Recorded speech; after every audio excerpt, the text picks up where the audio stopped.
Angel Child, Dragon Child by Michelle Maria Surratt. Pictures by Vo Dinh Mai. My sister skipped through the stone gate by 2. Mother was not there to skip with me. Mother was far away in Vietnam. She could not say, "Oot, my little one, be an angel child. Be happy in your new American school." I hugged the wall and peeked around the corner. A boy with fire-colored hair pointed his finger. "Pajamas!" he shouted. "They wore white pajamas to school." The American children tilted back their long noses, laughing. I turned away. "I want to go home to Father and little Quang," I said. Chi Hai's hands curved over my shoulders. "Children stay where parents place them, Oot. We stay." Somewhere, a loud bell jangled. I lost my sisters in a swirl of rushing children. "Pajamas!" they teased. Inside, the children did not sit together and chant as I was taught. Instead, they waved their hands and said their lessons one by one. I hid my hands, but the teacher called my name. Nguyen Hoa. Hoa is my true name, but I am Oot. Oot is my at-home name, a tender name for smallest daughter. "Hoa," the teacher said slowly, "write your name, please." She pressed a chalk piece to my hand and wrote in the air. "I not understand," I whispered. The round-eyed children twittered. The red-haired boy poked my back. "Stand up, pajamas!" I stood and bowed. "Chow boys sung," I said like an angel child. The children screeched like blue jays.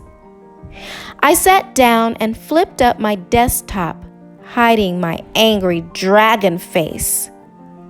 Deep in my pocket, I felt Mother's gift, a small wooden matchbox with silvery edges. I took it out and traced the Hoa Phuong on the lid. When I tapped the tiny drawer, Mother's eyes peeked over the edge. "I will keep you safe in here, Mother," I told her. "See, you will just fit beside the crayons." Her listening face smiled. In my heart, I heard the music of her voice. "Do not be angry, my smallest daughter," she said. "Be my brave little dragon." So all day I was brave, even when the children whispered behind their hands and the clock needles ticked slowly. Finally, the bell trilled. Time for home! As soon as he saw me, little Quang cried, "Oot, oot!" His laughing eyes gleamed like watermelon seeds. I dropped my books and slung him on my hip. There he rode, tugging my hair as I sorted mint leaves and chives. Little Quang strung rice noodles from the cup hooks. Father and I laughed at this happy play. At night, small brother curled tight beside me. I showed him Mother's lonely face inside the matchbox. Together, we prayed. "Keep Mother safe. Send her to us soon." With Mother's picture near, we slept like angel children. In this way, many days passed. One day at school, small feathers floated past the frosty windows. "Mother," I whispered, "this is snow. It makes everything soft, even the angry trees with no leaves to make them pretty." My fingers danced on the desktop while I waited for the bell. When it rang, I rushed out the door. Outside, snowflakes left wet kisses on my cheeks. "Chi-hi," I called. "Catch some." "It disappears," she cried. Just as Chi-hi spoke, a snow rock stung her chin. That red-haired boy darted behind the dumpster. He was laughing hard.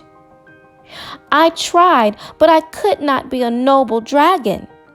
Before I knew it, I was scooping up snow. My hands burned and my fingers turned red. I threw my snow rock and the laughing stopped. Suddenly, the boy tackled me. We rolled in the snow, kicking and yelling, until the principal's large hand pinched my shoulder. "Inside!" he thundered, and he marched us to our classroom. "We can't have this fighting. You two have to help each other," ordered the principal. He pointed at me. "Hoa, you need to speak to Raymond. Use your words. Tell him about Vietnam." Raymond glared. "And you, Raymond, you must learn to listen. You will write Hoa's story." "But I can't understand her funny words," Raymond whined. "Anyway, I don't have a pencil." "Use this one then," said the principal, and he slapped down a pencil, turned, and slammed the door. His shoes squeegeed down the hall. "Pajamas!" Raymond hissed. He crinkled his paper and snapped his pencil in two. He hid his head in his arms. How could I tell my story to him? The clock needles blurred before my eyes. No, I would not be an angel child for this cruel-hearted boy. But later, across the room, I heard a sniffle. Raymond's shoulders jiggled like little Kwong when he cried for mother. I crept over. Gently, I tugged the boy's sad sleeve. He didn't move. "Raymond," I pleaded, "not cry. I give you cookie." Suddenly, his head bounced up. "Hoa!" he shouted. "You said my name. You didn't use funny words." He broke off a piece of the cookie. "I say English," I answered proudly. "And you call me Oot. Oot is my name at home from Vietnam." "Okay, Oot," he mumbled, "but only if you tell me what's in your matchbox." "My mother," I told him. We giggled and ate the cookie crumbs. Then Raymond asked, "Why do you need your mother's picture?" "Mother is far away," I said softly. "She didn't come with you?" "So many children in my family," I sighed. "No money for mother to come." "Wait," said Raymond. He grabbed part of the broken pencil. I handed him a new sheet of paper. "Now tell me about Vietnam," he said. Raymond scrawled my words in black squiggles. I crayoned pictures in the margins. When we were ready, Raymond leaned out the door. "Done!" he beamed. He waved the story like a flag. The principal squeegeed up the hall. "You may go," said the big man. We dashed through the stone gate together. The next day, the principal read our story to the whole school. These girls sailed many oceans to be here. They left behind their home, their friends, and most important of all, their mother. So now, Oot's mother needs money for the long boat ride to America, shouted a familiar voice. Raymond stood in his chair. And we could have a fair and earn the money. Young man, warned the principal. Raymond slid down in his seat. We could, he insisted. I hid my eyes. I held my breath. Chi-Hai squeezed my hand. A special fair, a Vietnamese fair, my teacher exclaimed. My eyes opened wide. The principal's eyebrows wiggled like caterpillars.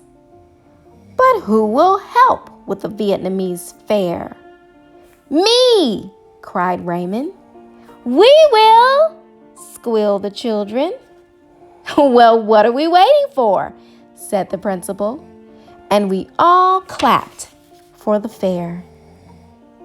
On the special day, I wore my white ao dai and welcomed everyone to our Vietnamese fair.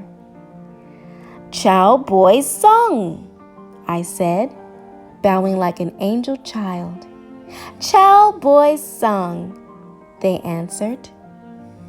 High above our heads, our rainbow dragon floated freely. Below, Chi-Hai and her friends sold rice cakes, imperial rolls, and sesame cookies. Raymond popped balloons and won 3 goldfish.